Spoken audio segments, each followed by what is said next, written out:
দেখেন যে power supply ছাড়া আমরা কীভাবে একটা সেটের সমস্যা নির্ণয় করে নিতে পারি খুব ইজিভাবে।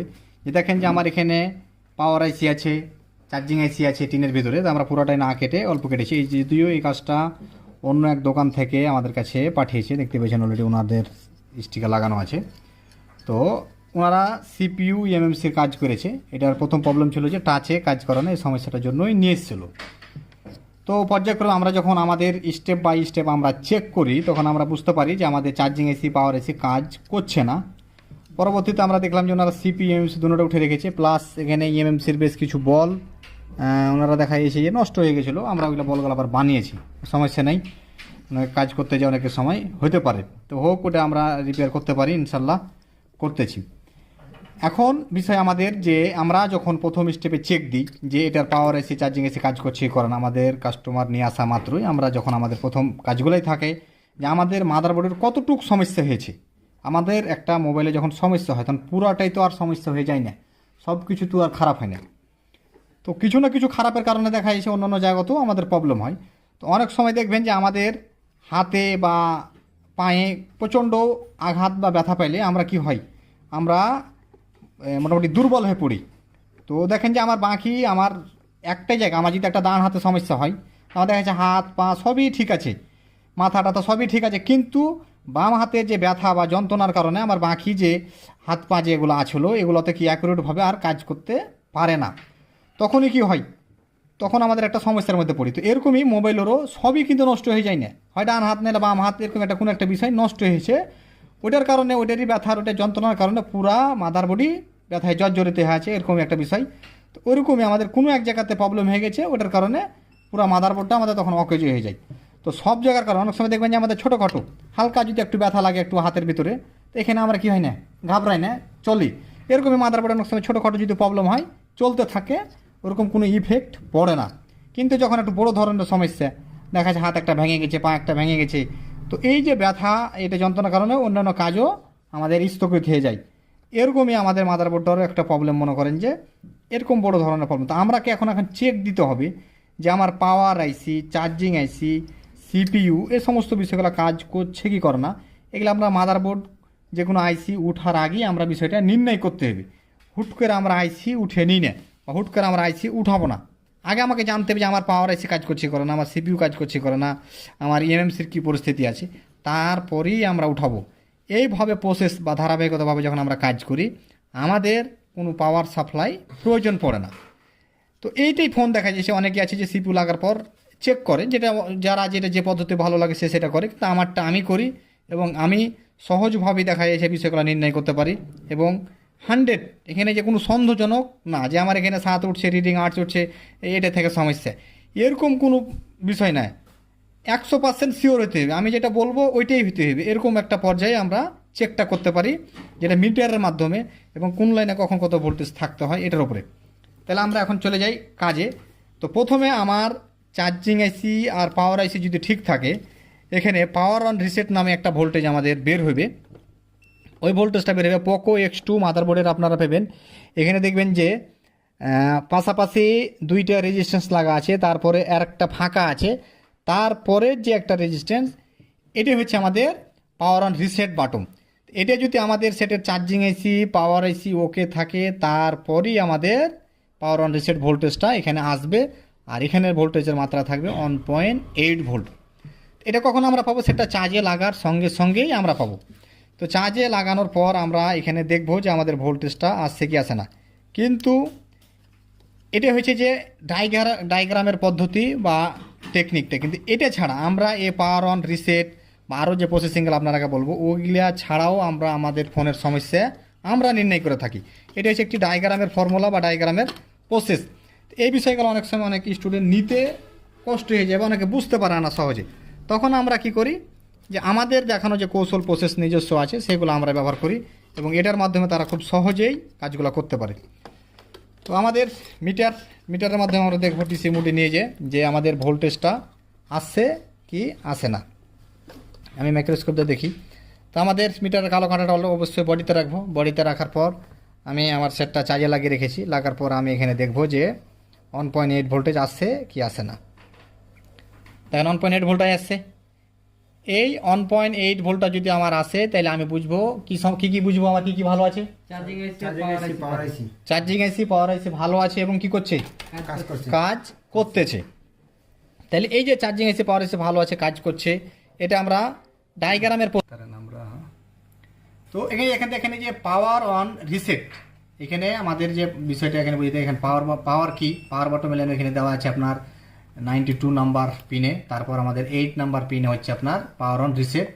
আর এটা দেখেন যে U4200 এটা হচ্ছে আমাদের পাওয়ার এসি। তো আমরা এখানে দেখি কীভাবে বুঝবো পাওয়ার এসি, দেখেন এই হচ্ছে আমাদের U4220, এই হচ্ছে আমাদের পাওয়ার এসি। তাহলে পাওয়ার আইসির ভিতরে থেকে দেখা যাচ্ছে আমাদের কি হচ্ছে এই লাইনটা power on reset line CPU. তাইলে যখন আমি পাওয়ার আইসি থেকে আমার ভোল্টেজটা বের হবে তখন আমাদের আসার পর আমাদের যাবে সিপিইউর কাজ। তাহলে এখন আমাদের সিপিইউটা ভালো আছে কি না, কাজ করছে কি করে না কীভাবে বুঝবো, তখন আমরা যখন এখন সেটটাকে চার্জে লাগিয়ে হোক আর ব্যাটারি লাগিয়ে হোক পাওয়ার বটন যখন প্রেস করব তখন আমাদের আরেকটি ভোল্টেজ বের হবে, সেই ভোল্টেজটির নাম হচ্ছে পাওয়ার অন পিএস হোল্ড। এই ভোল্টেজটা হবে আমাদের একটা 1.8 ভোল্টের লাইন, এটা আগে হবে না, এটা যখন আমরা পাওয়ার বটন প্রেস করব তখন যদি ভোল্টেজটা আসে তাহলে আমরা বুঝবো যে আমাদের সিপিইউ কাজ করছে। যখন আমাদের এই ভোল্টেজটা আসবে না তখন আমরা বুঝবো যে আমাদের সিপিইউ কাজ করছে না। তাহলে এখন আমরা চলে যাই মাদারবোর্ডের দিকে। যেহেতু আমাদের পাওয়ার অন রিসেট ভোল্টেজটা অলরেডি পেয়ে গেছি, যেহেতু পাওয়ার অন রিসেট ভোল্টেজটা আমরা অলরেডি পেয়েছি, তার মানে আমাদের চার্জিং এসি পাওয়ার এসি কাজ করছে। এখন আমাদের নির্ণয় করতে হবে সিপিইউ ভালো আছে কি নাই। তো যখন আমরা এইভাবে স্টেপ বাই স্টেপ চেক করে নিতে পারবো, আমি সুন্দরভাবে বুঝতে পারবো যে আমার কোন পার্টস ভালো আছে কোনটা ভালো নাই, তখন আমরা বুঝতে পারবো। এবার দেখেন যে পোকো X2 ফোনের যে পাওয়ার অন রিসেট আমরা যে লাইনটা বলছি ওখান থেকে ক্লিক করার পর আমরা রেজিস্ট্রেশনটা দেখালাম, তারপরে হচ্ছে আমাদের যে পিএস হোল্ড পাওয়ার বটন প্রেস করার পর এই যে এই ডটটা দেখছি বা টিপি পয়েন্টটা দেখছি এখানে আমাদের 1.8 ভোল্ট থাকতে হবে, তাহলে আমরা বুঝবো যে আমাদের সিপিইউ কাজ করছে। তো এখন দেখেন যে আমরা এখানে কাজটা করতেছি, আমরা ওই টিপি পয়েন্টে আমরা থাকাবো। তো প্রথমে আমরা পাওয়ার বটন প্রেস করব না, আমাদের সেটটা চার্জে লাগেও চেক করতে পারি আবার ব্যাটারি লাগেও। তো প্রথমে আমরা পাওয়ার বটন প্রেস করব না, প্রথমে জাস্ট আমি দেখবো যে আমাদের ভোল্টেজটা অটোমেটিক আসছে না আসে না। এখন আমাদের এখানে চেক দেবো, এখানে চেক দেওয়ার পর আমরা দেখবো যে আমাদের যে 1.8 ভোল্টটা যে পিএস হোল্ড সেটি এখন অটোমেটিক আসছে না আমাদের পাওয়ার বটন প্রেস করার পর আসবে। দেখেন যে এখন কি ভোল্টেজ আছে, এখানে কোনো ভোল্টেজ নেই এবং আমরা কোথায় ধরেছি ওই যে টিপি পয়েন্টটাতে আমরা অলরেডি ধরে রেখেছি। তো এখানে আমাদের কোনো ভোল্টেজ আপাতত আসছে না। এখন আমরা দেখবো যে আমাদের পাওয়ার বটন প্রেস করে, তো আমাদের পাওয়ার বটনটা অলরেডি এখান থেকে এনে ফিটিং করলে তারপর আমরা দেখবো যে আমাদের প্রেস হোল্ড আসছে কি আসে না। এটা আমরা কখন পাবো, পাওয়ার বটন চাপার পর প্রেস করার পর। এখানে রাখলাম আমি, রাখার পর এখন আমি আবার এখানে এটা ধরলাম পাওয়ার বটন প্রেস করি, প্রেস করার পর এই যে আমাদের সেই টিপি পয়েন্ট এখানে আমরা ধরতে হবে, দেখেন ভোল্টেজটা আসছে। জি এসছে।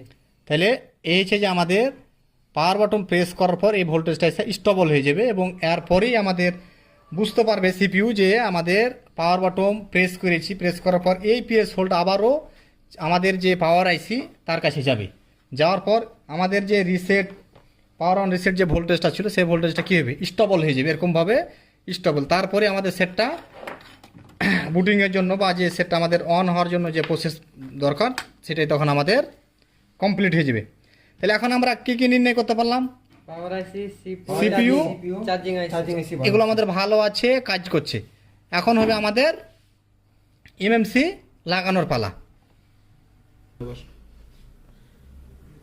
আমরা এখানে হালকা পেস্ট দেবো, পেস্ট দেওয়ার পর অলরেডি আমরা তো এরকম অ্যাডভান্স লেভেলের যারা কাজ শিখতে চান, যে হার্ডওয়্যার সফটওয়্যার যে ইএমএমসি বা ডেড বুট রিপেয়ার, তারা আমাদের সঙ্গে যোগাযোগ করতে পারেন। ডিসক্রিপশনে যা দেওয়া নাম্বার আছে বা স্ক্রিনে যে নাম্বারটি দেখতে পাচ্ছেন আপনারা, হোয়াটসঅ্যাপ ইমো বা আপনি সরাসরি চাইলে কল করতে পারেন। তা আমরা যথাসাধ্য চেষ্টা করুন যে একটি dead mobile step by step আপনি সহজে কীভাবে বুঝবেন যে মাদারবোর্ডের কাজ করার সময় এবং বিভিন্ন জায়গায় কাজ করার প্রয়োজন নেই, যখন আপনি কৌশলগুলো জানবেন এবং পরবর্তীতে আপনাকে সাপোর্ট দেওয়ার মতন যখন কেউ থাকবে, আপনি যখন কোনো কাজ করার সময় বা কোনো ভুলভ্রান্তি হবে, আপনি একজন পরামর্শ করার মতন সঠিক লোক পাবেন, তখন দেখবেন যে আপনি ভবিষ্যতে একটা ভালো পর্যায়ে পৌঁছে যাবেন আলহামদুলিল্লাহ। আর আমাদেরই সেই লক্ষ্য এবং আমরা ওভাবে কাজ করে যাচ্ছি ইনশাল্লাহ।